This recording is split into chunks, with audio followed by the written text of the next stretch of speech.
আপোনালোকৰ আপোন channel destination কৰ্ণাৰত আপোনালোকক পুনৰবাৰ স্বাগতম জনাইছোঁ। বন্ধুসকল, দেখিছে আজি আমি এটা বহুত ধুনীয়া প্লাণ্টৰ বিষয়ে কথা পাতিম। ইয়াৰ নামটো হৈছে ডেভিলছ বেকবোন।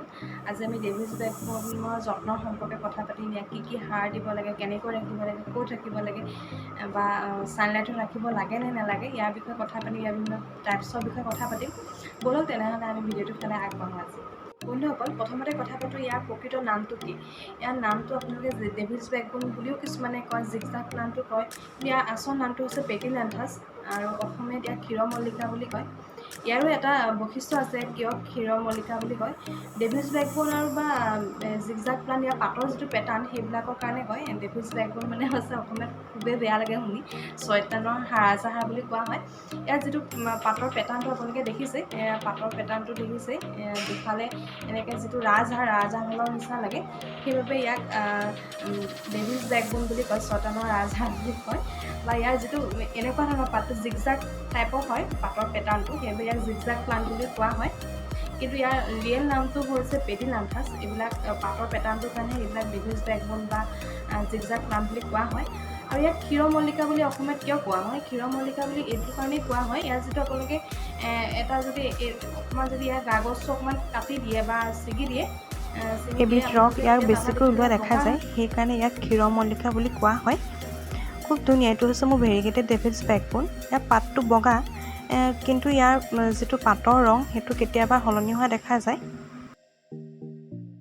পালে ইয়াৰ পাতৰ যিটো ওপৰৰ অংশ, সেই ওপৰৰ অংশটো অলপ পিংক কালাৰ নিচিনা হৈ যোৱা দেখা যায়। ৰ'দ বুলি নহয়, অলপ ব্ৰাছ লাইটত ৰাখিলে ইয়াৰ পাতৰ ওপৰ অংশটো অলপ পিংক কালাৰ নিচিনা হৈ যায়। এনেকুৱা হৈ যায়, খুব ধুনীয়া লাগে এইটো ৰাখিলে, আকৰ্ষণীয় হৈ থাকে গাৰ্ডেনখন, খুব ভাল লাগে। আৰু ব'লক আমি ইয়াৰ টাইপছৰ বিষয়ে বেছি নাই। এইটো এটা হৈছে ভেৰিগেটেড ডেভিলছ বেকবোন, তিনিটাহে আছে আৰু আছে চাইনক ব্লু। এইটো এটা ডেভিলছ বেকবোন। মোৰ ডেভিলছ বেকবোনৰ ভিতৰত এইটোৱে বেছি ভাল লাগে, খুব ধুনীয়া লাগে এইটো ডেভিলছ বেকবোন। আৰু এটা আছে ডেভিলছ বেকবোন, এইটো হৈছে একদম গ্ৰীণ হয়। বাৰিষা কালত ইয়াত কেতিয়াবা পৰুৱা ধৰা দেখা যায়, কিছুমান ইনছেক্টে ইয়াক এটেক কৰে, তেতিয়াহ'লে আপোনালোকে হালধি পানী অলপ চেনিটাইজাৰ মিহলাই স্প্ৰে' কৰি থাকিব, তেতিয়া ইয়াৰ পৰা খুব সোনকালে পৰিত্ৰাণ পাব পাৰি। স্প্ৰে' কৰি থাকিলে ই গুচি যাব। বন্ধুসকল, এতিয়া আমি টাইপছৰ বিষয়ে কথা পাতিলোঁ, ইয়াৰ নামৰ বিষয়ে কথা পাতিলোঁ। আৰু এতিয়া আমি কথা পাতিলোঁ ইয়াৰ মাটিটো আমি কেনেধৰণে বনাব লাগে। মাটিটো আপোনালোকে এনেধৰণে বনাব, ইয়াত বালিৰ পৰিমাণটো বেছিকৈ ৰাখিব লাগে। যদি নদীৰ বালি আছে তেনেহ'লে নদীৰ বালিটো আপোনালোকে বেছিকৈ ব্যৱহাৰ কৰিব। যদি নদীৰ বালি নাই তেতিয়াহ'লে অকল মাটি হ'লেও কোনো কথা নাই, কিন্তু মাটিটো অলপ মইষ্ট হ'ব লাগে। কোকোপিটো দিব পাৰে আপোনালোকে, কোকোপিট দিব পাৰে। তাত আপোনালোকে ফাৰ্টিলাইজাৰ ফাৰ্টিলাইজ নিদিলেও হয় বা শুকান গোবৰ ইউজ কৰিব, 30% শুকান গোবৰ, তাৰপৰা আপোনালোকে 50% বালি ইউজ কৰিব আৰু 30% পাৰিলে মাটি ইউজ কৰিব। যদি বালি নাই মাটিয়ে ইউজ কৰিব, কিন্তু বালি বেছিকৈ ইউজ কৰিব লাগে, কিন্তু বালিয়ে কি কৰে পানীটো ড্ৰেইন কৰে। ইয়াত পানী জমা হৈ থাকিলে ই অলপ গেলি যোৱা নিচিনা হয়। ইয়াৰ গ্ৰ'য়িং পিৰিয়ডটোৰ কথা পাতোঁ। ইয়াৰ গ্ৰ'য়িং পিৰিয়ডটো হৈছে আপোনাৰ গৰম দিন। ইয়াৰ গৰম দিনত খুব ধুনীয়াকৈ ই গ্ৰ' কৰে। আপোনালোকে ইয়াক যদি মাল্টিপ্লাই কৰিব বিচাৰে গৰম দিনতে মাল্টিপ্লাই কৰিব পাৰিব। মাল্টিপ্লাই কৰিবলৈ ইয়াৰ যিবিলাক নোট আছে, সেই নোটটোৰ ওচৰত অলপ কাটি পেলাই বালিত পুতি থ'লে বা মাটিত দি থ'লে ইয়াৰ ৰুট আহি যায়। ইমান দিগদাৰ নাই, গৰম দিনত ই ধুনীয়াকৈ গ্ৰ' কৰে।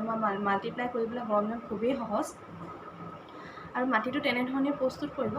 ইয়াক ৰাখিব ক'ত লাগে, ইয়াত আপোনালোকে ইনড'ৰ ৰাখিব লাগে, কিন্তু ইনড'ৰ ৰাখিলে ই ব্ৰাইট লাইটত থাকি ভাল পায়।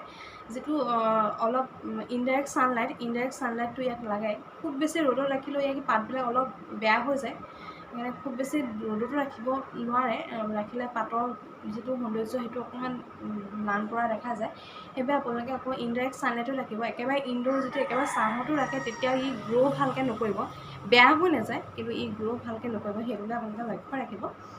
সেইবাবে ইয়াক আপোনালোকে ইনডাইৰেক্ট ছানলাইটত ৰাখিব পাৰে বা বাৰাণ্ডাতো ৰাখিব পাৰে, কোনো কথা নাই। আৰু ইয়াৰ যত্নৰ ইমান দৰকাৰ নাই। খালি ইয়াক আপোনালোকে সময়ে 10 দিন 15 দিনৰ মূৰে লিকুইড যিবিলাক ফাৰ্টিলাইজাৰ আমি ঘৰতে যিবিলাক প্ৰস্তুত কৰোঁ, বা কলৰ বাকলি হওক বা ডিমৰ বাকলি, এইবিলাক তিয়াই বা আলুৰ যিটো বাকলি তিয়াই আমি ফাৰ্টিলাইজাৰ বনাওঁ, লিকুইড ফাৰ্টিলাইজাৰ, সেইবিলাক স্প্ৰে' কৰি থাকিব।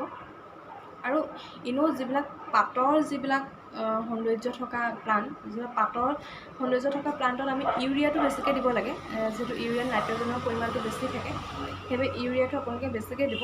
আৰু নাইট্ৰজেনে কি কৰে, নাইট্ৰজেনে আমাৰ পাতৰ যিটো পাতবিলাক বাঢ়ি অহাত খুব সহায় কৰে। সেইবাবে পাতৰ যিবিলাক তাত ইউৰিয়া অলপ বেছিকৈ দিব লাগে, কিন্তু ইউৰিয়া দিয়াও এটা নিয়ম আছে, সেইটো চাই পেলাই দিব। বেছিকৈ যদি পৰি যায় ইউৰিয়াই বহুত প্লাণ্ট মাৰিও পেলায়, কিন্তু একদম খুব কম পৰিমাণত দিব লাগে ইউৰিয়াটো, আৰু শিপাৰ ওচৰত দিব নালাগে, অলপ আঁতৰে আঁতৰে দিব লাগে। আপোনালোকে চাই ল'ব, কেনেকৈ সুধি ল'ব, বা মই ভিডিঅ' এটাও বনাম কেনেকৈ ইউৰিয়া দিব লাগে, বা NPK হওক বা DAP হওক বা ভাৰ্মি কম্প'ষ্ট হওক, কেনেকৈ ধৰণে আপোনালোকে ব্যৱহাৰ কৰিব লাগে তাৰ ওপৰতো মই এটা ভিডিঅ' বনাম, যিহেতু এতিয়া সাৰ দিয়া সময়। সেইধৰণে আপোনালোকে সাৰ বা ইউৰিয়া আপোনালোকে দিব লাগে। ফাৰ্টিলাইজাৰ ইয়াক ইমান দৰকাৰ নাই, শুকান গোবৰ দিব পাৰে, শুকান গোবৰ দিলেও কোনো কথা নাই। মই আজিলৈকে ইউৰিয়া NPK এইবিলাক ইউজ কৰি পোৱা নাই, ডেভিলছ বেকবোনত বিশেষকৈ শুকান গোবৰ দিছোঁ, আৰু বালিৰ পৰিমাণটো মই বহুত দিছোঁ, সেইটো কাৰণে ই ধুনীয়াকৈ গ্ৰ' কৰি আছে, একদম জোপোহা হৈ আছে। জোপা চাওক, মই বহুত মাল্টিপ্লাই কৰিলোঁ বহুত কৰিলোঁ ইয়াৰ পৰা। গৰম দিনত কৰিবলৈ ভাল। আৰু এটা কথা, গৰম দিনত ইয়াৰ পাতবিলাক ধুনীয়াকৈ ভৰি থাকে, কিন্তু ঠাণ্ডা দিনত ইয়াৰ এটা পাত নেদেখিব। ইয়াক মই ক'ব লাগে, ইয়াৰ অকল ৰাজহাঁহ এডালহে বাকী থাকিব। ইয়াৰ যিবিলাক সাৰবিলাক, কামি সাৰবিলাক এডালো নাথাকিব, মানে পাতবিলাকৰ কথা কৈছোঁ, এইবিলাক একেবাৰে নাথাকিব, একদম খালী হৈ থাকিব। ইয়াৰ অকল গা গছটোহে বাকী থাকিব, পাত একেবাৰে নাথাকে। সেইকাৰণে ইয়াক অকণমান গৰম যিটো জলবায়ু, গৰম জলবায়ুটো অলপ ভাল পায়, সেইকাৰণে গৰম ছিজনত ই ধুনীয়াকৈ গ্ৰ' কৰে। আপোনালোকে এইটো আনিব বিচাৰিলে গৰম ছিজনতে আনিব, আৰু মাল্টিপ্লাই কৰিব বিচাৰিলেও গৰম ছিজনতে মাল্টিপ্লাই কৰিব। প্ৰত্যেকটো প্লাণ্ট বা প্ৰায়বিলাক প্লাণ্টেই গৰম ছিজনতে গ্ৰ' হয়, অলপ খুব কম পৰিমাণৰ প্লাণ্ট কিছুমানে ঠাণ্ডা দিনত গ্ৰ' কৰা মই দেখা পাওঁ, সেইটো কাৰণে ইয়াক গৰম দিনতে আনিব। আজি ডেভিলছ বেকবোনৰ কিছু কথা আপোনালোকৰ লগত শ্বেয়াৰ কৰিলোঁ ইয়াৰ যত্নৰ সম্পৰ্কে। আশা কৰোঁ আপোনালোকে ভিডিঅ'টো চাই ভাল পালে। যদি ভাল পালে আমাৰ চেনেলটো ছাবস্ক্ৰাইব কৰি ল'ব, আৰু ন'টিফিকেশ্যন বেলটো ক্লিক কৰি ল'ব, তেতিয়া আমি নতুন আমাৰ ভিডিঅ'বিলাক আপোনালোকে আপডেট পাই থাকিব।